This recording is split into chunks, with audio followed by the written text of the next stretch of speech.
As the war in Ukraine approaches its 1000th day, it's worth looking at what's going on at the moment. Recent events highlight the intensifying struggle on multiple fronts.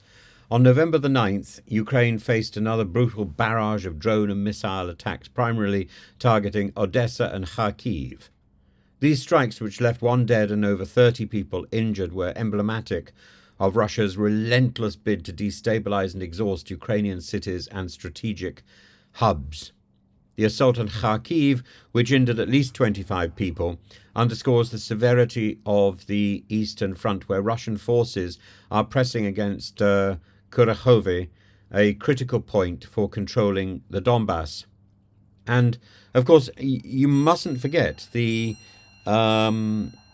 way Russian troops are using drones, little drones, loaded with grenades to specifically target civilians, Ukrainian civilians. This is an evil regime from Kremlin that is operating an evil takeover, an evil invasion.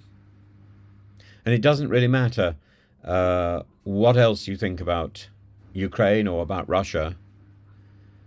This image of the drones pursuing ordinary people down the street in Kherson, now that has been documented both by Calum Robertson initially and then by the BBC more recently. This is testimony to that evil. And President Zelensky's appeals to Western allies have never been more urgent, stressing the need for fortified air defenses as Russia's campaign intensifies into the winter. The threat extends beyond Ukraine's borders as tensions between global powers continue to simmer.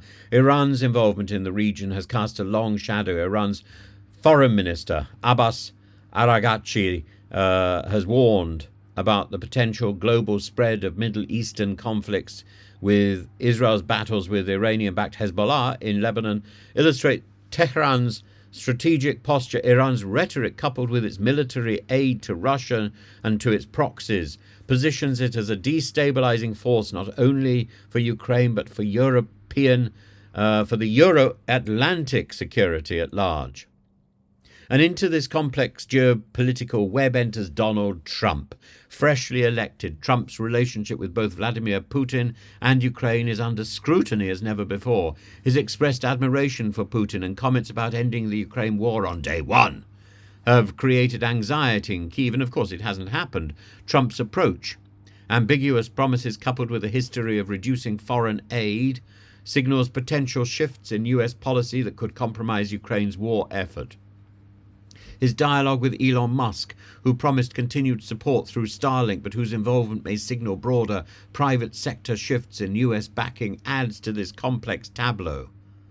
Trump's renewed presence in international politics carries a dual threat: diminished US military support for Ukraine and emboldened Russian aggression, and Putin's remarks at the Valdai conference about welcoming Trump's intentions to mend US-Russian relations echo the former president's controversial positions during his first term.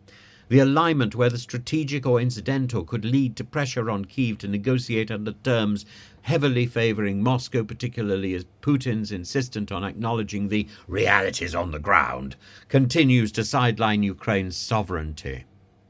How can we ever reward a country that invades a sovereign territory that had relied on its neighbour to protect it? This isn't protection. This is assault. This is tyranny.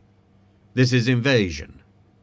Iran's stance adds another layer to the calculus. Tehran, already implicated in destabilizing regional conflicts, could be emboldened by shifts in US policy under Trump that deprioritize NATO and European security. This would directly threaten not just Ukraine but other Western allies, monitoring the potential domino effect of reduced American leadership. In summary, the recent military and political developments, Russia's intensified assaults, Iran's warnings, Trump's foreign policy ambiguity, these all pose critical threats to Ukraine's fight for freedom, fight for life, and European struggle.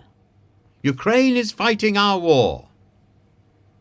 The international response in the coming months will define the balance between Ukrainian resilience and the collective resolve of its allies against encroaching autocratic forces fired up by the Kremlin.